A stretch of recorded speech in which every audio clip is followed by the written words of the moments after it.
Hello everybody, this is Niclas Huschenbeth, and today I would like to share a game with you which is supposed to demonstrate two of the most typical positional pawn sacrifices in the Sicilian.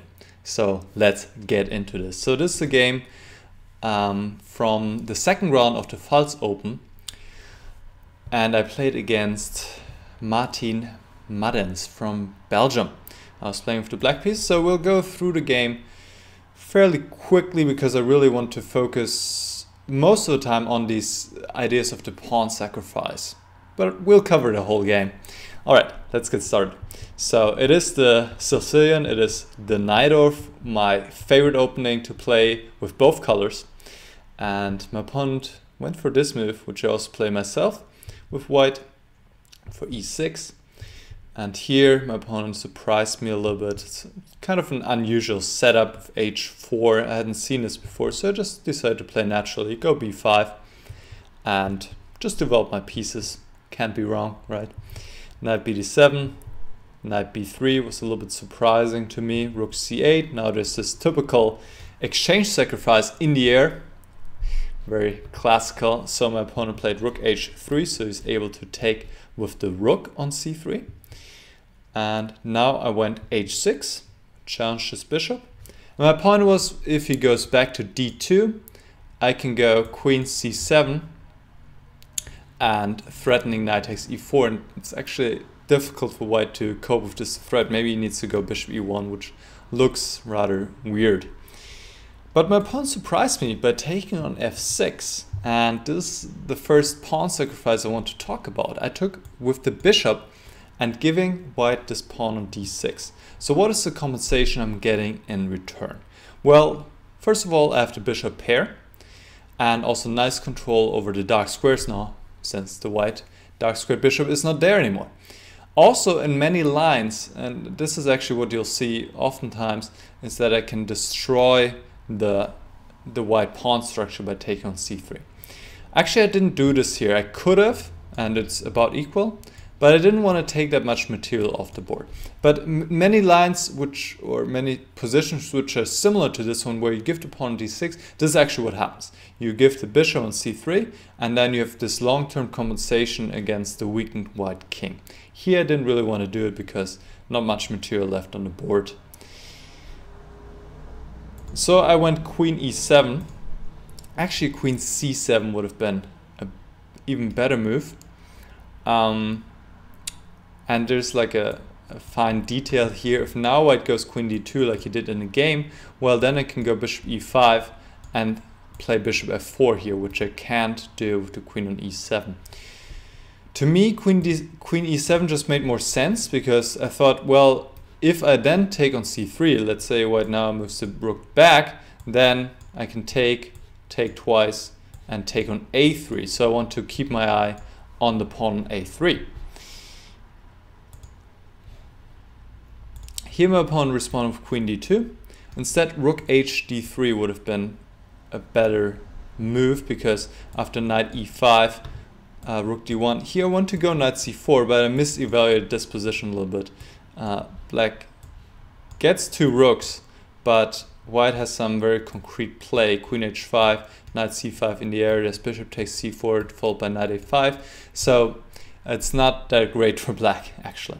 All right, let's keep going with the game. Queen d2, bishop e5, rook d3. And you see how powerful this bishop is. It's nicely placed in the center, looking this direction, looking this direction. And it's giving me very nice compensation. So oftentimes, as a general rule of thumb, I mean, this always depends on the position, but you can oftentimes give a pawn if it allows your bishops to shine. Like here, both my bishops are nicely placed, active, and giving white some trouble. So I went knight b6, threatening to go knight c4. And here actually, if white goes knight a5, I can still go knight c4 and then take with the pawn. And here we see how this beautifully works out. The rook is running out of squares. If it goes to e3, there's bishop f4. And if he goes to f3, here I want to go f5, which I think is quite a good move because this pawn is pinned and just all the white pieces are looking so stupid here. So this is looking great. So my opponent went f4, knight c4 nonetheless, queen f2, and now I just went back to c7. And the bishop finds a new home on this diagonal. King b1, now went queen f6. Oops, what's going on? I don't know what I just said. Anyways, let's keep going. Queen f6. Threatening this pawn on f4. White cannot go e5. I could just take because this pawn is pinned. My opponent played queen d4 going into the endgame. So I took bishop b6, rook d3 with a draw offer, which is reasonable because white is up a pawn in the endgame and it's not obvious how black is going to regain this pawn, and I didn't know either. But I was like, okay, let's play on. I mean, I know I have enough compensation here for the pawn, so no need to make a draw. And actually I was rewarded right away when my opponent played g4 here. And he should play something else. I don't know, bishop e2 maybe, something along these lines. And it is about equal, but I would always prefer to play with black with the nice bishops here, which are really cutting through the position. So why is g4 a mistake? Well, here now we get to the second and the pawn sacrifice, and this one is even more typical, I would say. And here I replied with g5, and that's, you see this so often. It's just something, please remember this. If you take something away from this video, please remember this idea to go g5 to open up the e5 square for the knight. So my opponent took twice. I mean, there's not much else he can do. And now we see it's just gorgeous for the knight, and all the white pawns are weak here. They're all isolated, they're all easy targets, they cannot protect each other. So that's important. And I have even more control over the dark squares, which were already weak beforehand, because I have the dark square bishop and white doesn't. And now I have even more control over them. And it doesn't matter that I'm 2 pawns down here. It's more about the positional play, and that my pieces aren't good squares and his pawns are weak, and it's just a matter of time until I will regain those pawns. So let's keep going. Here he took on h8, played rook h3. He actually made an inaccuracy because I wasn't aware of his potential counterplay. And I played rook g8, and I should actually just take. And now this is just an amazing move. So you know what? Let me ask you guys this. Well, I'm hyping up this move too much maybe, but here black has a really nice prophylactic move, and I would like to let you guys try to find this move. So think about what is white's idea here to play, and how can I stop it? And that's, in general, it's a really good strategy. If you're not sure what move to make, just think about, well, what would my opponent play next move, and would I like to prevent this? Alright, so stop the video right now and try to figure that out. Alright, so white's idea is to go a4 and to open up the queen side where white has a 3 against 2 majority and get the knights into play. I mean, look at these knights right now. They're just sad pieces, not doing anything, no perspective. So they want to get into a game. So what does black do? Stop this. Bishop c6. Beautiful move. Beautiful. Just stopping a4, then black would just take. And here, I mean, it's like white doesn't have any play.